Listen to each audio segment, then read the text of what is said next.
썰을 파는 남자 썰매남입니다. 오늘은 요소수에 관한 이야기를 하도록 하겠습니다. 요즘 뉴스만 틀면 나오는 그 단어, 바로 요소수인데요. 과연 요소수는 무엇이며 왜 이렇게 문제가 되는 걸까요? 요소는 아미노산의 탈아미노 과정으로 생성된 암모니아로부터 간에서 만들어지는 물질인데 공업용으로는 암모니아와 이산화탄소에서 합성되는 물질입니다. 이 요소에 정제수를 배합하여 만든 것이 요소수인데 주로 농업용, 산업용, 경유 차량용으로 쓰입니다. 특히 디젤 자동차에 많이 쓰이는 이 요소수는 디젤 차량에서 필수라고 할 수 있는데요. SCR이라고 불리는 저감장치는 디젤 차량의 대기오염 물질 배출을 줄입니다. 특히 차량에서 배출되는 질소산화물을 줄이는데 탁월한데요.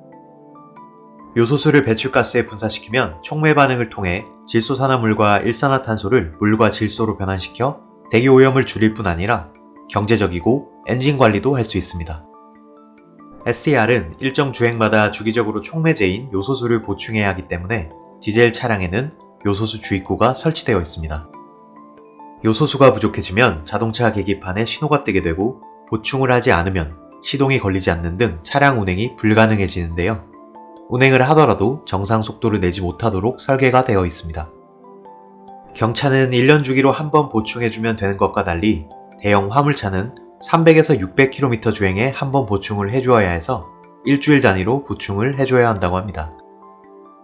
그렇다면 왜 2021년 요소수 대란이 발생한 것일까요? 디젤 차량의 필수인 요소수는 경제성 때문에 2010년부터 중국 내의 석탄으로부터 주로 생산되어 왔습니다. 그런데 갑자기 중국에서 석탄 생산량을 감소시키고 요소수 수출에 규제를 건 것인데요.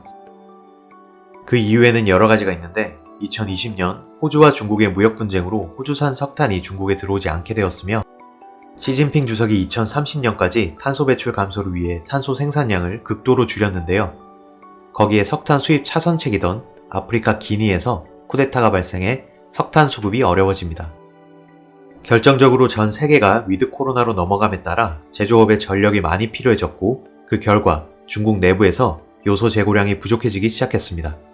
이에 결국 중국은 2021년 10월 15일 요소 수출 규제를 시작합니다. 이 규제가 가장 암담한 것은 한국이었습니다. 한국은 요소 수입량의 97%를 중국에 의지 중이었기 때문에 이러한 규제로 인해 요소수를 공급받지 못하게 되었습니다. 설상가상으로 한국은 디젤 차량이 전체 차량의 절반을 차지했고 더욱이 화물차는 대부분 디젤 차량입니다.